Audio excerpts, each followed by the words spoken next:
Good morning everyone, welcome back to our channel. আবারও চলে এসেছি একটা নতুন রেসিপির সাথে। আজকে আপনাদের সাথে শেয়ার করব সর্ষে বাটা দিয়ে আলু সজনে ডাঁটার ঝাল। তো এই রেসিপিটি বানানোর জন্য আমি এখানে নিয়েছি সর্ষে বাটা। আমি এখানে কালো সর্ষে ব্যবহার করেছি। সর্ষে বাটার মধ্যে একটা লঙ্কা দিয়ে আমরা এটাকে বেটে নিয়েছি। আর নিয়েছি আলু, সজনে ডাঁটার মতো মাপ করেই আমরা আলুগুলোকে কেটে নিয়েছি। আর নিয়েছি কাঁচা টমেটো। তো চলুন রেসিপিটা স্টার্ট করা যাক। প্রথমেই কড়াইয়ে দেব সর্ষের তেল। আজকে আমরা এই রান্নাটা সর্ষের তেলেই করব। তেল ভালো মতো গরম হয়ে গেছে, ফোড়নে দেব জিরে। আজ আমরা জিরে ফোড়ন দিয়ে করছি, আপনারা চাইলে কিন্তু কালো জিরে দিয়েও করতে পারেন। এবার দেব আলু।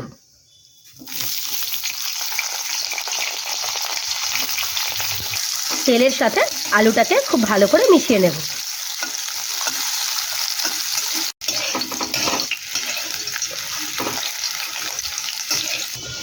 আলু লাল লাল করে ভাজা হয়ে গেছে। এবার দেব সজনে ডাঁটার সাথেও আলুটাকে ভালো করে মিশিয়ে নেব। আলু আর ডাঁটাও খানিকক্ষণ ভেজে নেব। এই সময় দেব কাঁচা টমেটো। আপনাদের কাছে যদি কাঁচা টমেটো না থাকে তাহলে আপনারা পাকা টমেটো দিয়েও কিন্তু রেসিপিটা বানাতে পারবেন।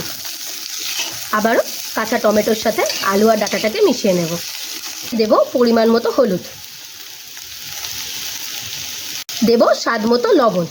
লবণটা দিলে টমেটোটা খুব ভালো মতো সেদ্ধ হয়ে যাবে।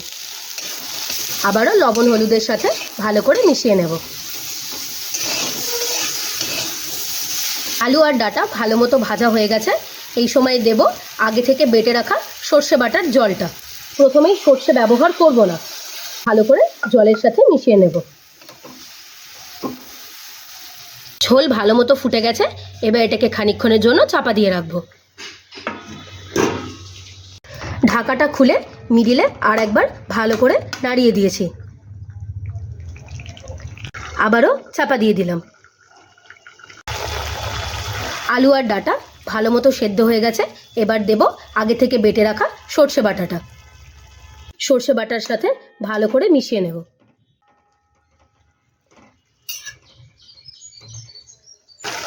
দেব পরিমাণ মতো চিনি। যে কোনো নিরামিষ রান্নায় একটু চিনি দিলে খেতে কিন্তু খুব ভালো লাগে। চিনির সাথে আবারও ভালো করে মিশিয়ে নেব। সর্ষে দিয়ে আলু সজনে ডাঁটার ঝোল কিন্তু আমাদের রেডি হয়ে গিয়েছে। আমরা এটাকে এরকম গ্রেভি করেই নামিয়ে নেব। এবং আপনারাও এইভাবে বানিয়ে দেখবেন, গরম ভাতের সাথে এরকম থকথকে ঝালি খেতে সুস্বাদু লাগে।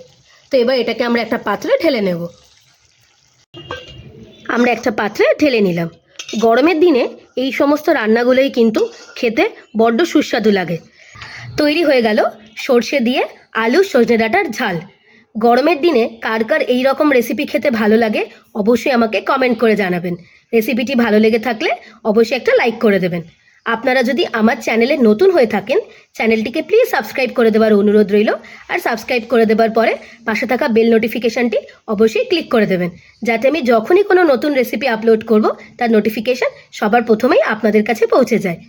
আর আপনারা যদি আমার এই রেসিপিটি ফেসবুক থেকে দেখেন তাহলে পেজটিকে ফলো করে দেওয়ার অনুরোধ রইল। ভালো থাকবেন, সুস্থ থাকবেন। দেখা হবে আবার একটা নতুন রেসিপির সাথে। ধন্যবাদ।